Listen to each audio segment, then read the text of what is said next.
इस कहानी के पिछले भाग में आपने सुना कि अब आशीष अपनी पुरानी यादों से उबर चुका होता है। साथ ही उसे अपनी अनोखी शक्ति के बारे में भी पता चल जाता है। इसी बीच आशीष को एक और सपना आता है, जिसमें आशीष देखता है कि उसके कॉलेज में एग्जाम का पेपर लीक हो गया है। लेकिन इसके बारे में वो किसी से कुछ नहीं बताता है, और समय आने पर वो इस मौके का फायदा उठाकर अच्छे नंबर से पास हो जाता है। अब आगे आशीष की जिंदगी से शोभा को गए हुए अब 5 साल से ज्यादा बीत चुके थे। आशीष ने अपने कॉलेज की पढ़ाई पूरी कर ली थी। अब उसकी नौकरी भी लग चुकी थी। नौकरी करने के लिए वो दूसरे शहर जाता है। इन 5 सालों में उसकी जिंदगी काफी बदल चुकी थी। उसके पास वो सब कुछ था जिसकी उसे जरूरत थी। लेकिन उसके पास अगर कुछ नहीं था तो वो थी शोभा। वो शोभा के बिना रहने की आदत तो डाल चुका था, लेकिन उसकी यादों में वो आज भी तड़पता और भीतर ही भीतर जलता रहता था। वो आज भी ये जानना चाहता था कि आखिर आखिर अनिल को उससे किस बात की दुश्मनी थी, जो उसने उसके साथ इतना बड़ा धोखा किया। आशीष अपनी कंपनी में काफी सीनियर था। साथ ही उसे सैलरी भी अच्छी खासी मिलती थी। वो शहर में काफी ऐशो आराम का जीवन जी रहा था। उसके भीतर कभी भी अनिल से बदले की भावना नहीं आई थी। लेकिन वो बार बार शोभा को याद करके तड़प उठता था। ये तड़प अब बदले में बदलने वाली थी। आशीष ने सोच लिया था कि वो अब अनिल से बदला लेगा। कुछ दिनों की छुट्टी लेकर आशीष अपने गांव जाता है, ताकि वो पता लगा सके कि अनिल इन दिनों कहाँ रह रहा है। आशीष अनिल से बात करना चाहता था। उससे पूछना चाहता था कि आखिर उसने इतना बड़ा धोखा क्यों दिया था। आशीष अपने घर पहुंचता है और सबसे मिलता जुलता है। घर में काफी खुशी का माहौल छा जाता है। रात होती है और सभी साथ खाना पीना करते हैं। साथ में खूब हंसी ठिठोली होती है, और फिर सभी अपने अपने बिस्तर पर सोने के लिए चले जाते हैं। शहर में तो काम और शहरी माहौल के कारण आशीष शोभा को कम ही याद करता था। लेकिन घर की चार दीवारी और बिस्तर उसे उसकी खूब याद दिलाती। वो रात भर यूं ही बिस्तर पर करवटें बदलता रहता। इसी तरह से सुबह हो जाती है। सुबह होते ही उसकी माँ उसे चाय देती है, और एक बार फिर से पूरा परिवार साथ बैठकर चाय पीते हैं और बातचीत का सिलसिला शुरू हो जाता है। आशीष के घर में किसी को भी नहीं मालूम था कि शोभा की हत्या का सबसे बड़ा कारण अनिल था।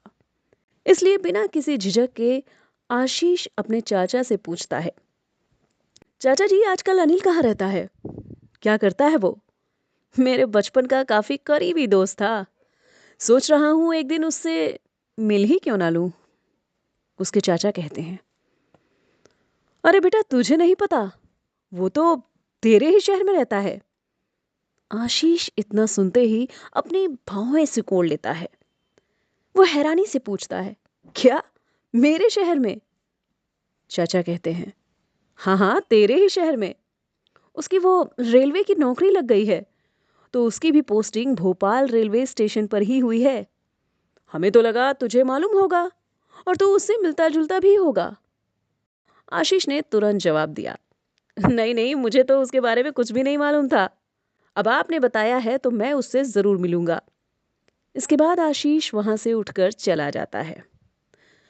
वो अपने गांव में 2 दिन रुकता है और फिर ऑफिस के काम को जरूरी बताते हुए वहां से निकल जाता है। अब आशीष अनिल के बारे में जान चुका था। वो उससे तुरंत मिलकर बहुत सारी बातें करना चाहता था।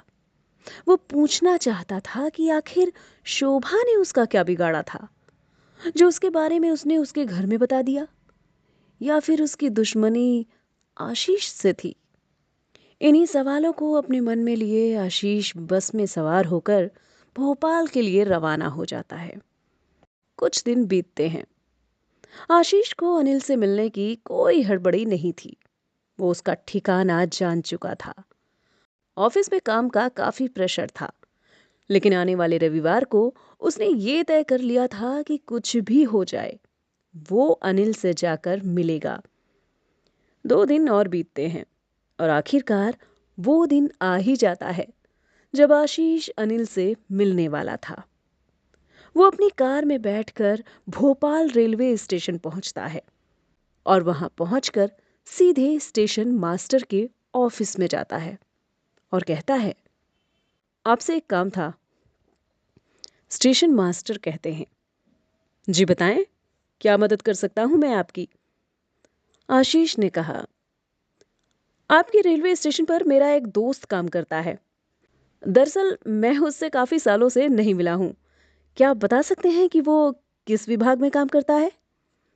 स्टेशन मास्टर कहते हैं, जी बिल्कुल, आप बैठिए। क्या नाम है आपके दोस्त का। जी अनिल, आशीष ने कहा। स्टेशन मास्टर ने कहा, हाँ, अनिल कुमार नाम का एक सीनियर टेक्नीशियन तो है, लेकिन वो अभी नाइट शिफ्ट में है।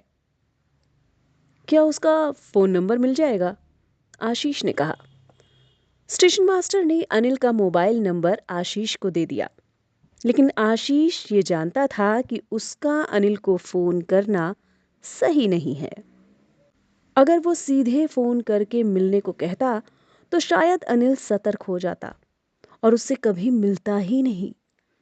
इसलिए आशीष ने सोचा कि अनिल को सीधे सामने आकर पकड़ा जाएगा। आशीष उस दिन तो अपने घर चला जाता है और फिर दूसरे दिन सीधे रात के समय रेलवे स्टेशन पहुंचता है। रात के समय स्टेशन पर अपने मुंह पर मास्क लगाए इधर उधर घूमता रहता है।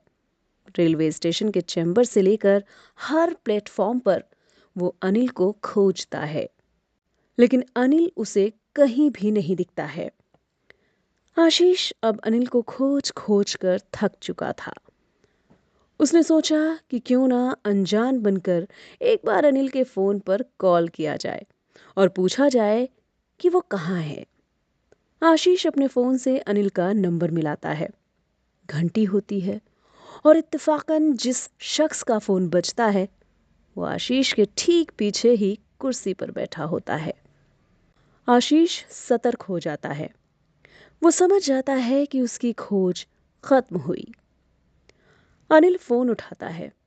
आशीष पीछे मुड़ता है, अपने मुंह से मास्क हटाता है और फोन पर बोलता है, कैसे हो मेरे दोस्त, पहचाना मुझे। आशीष अब अनिल के सामने था। दोनों का आमना सामना हो चुका था। क्या अनिल आशीष का सामना कर पाएगा। आशीष आखिर किस तरह से शोभा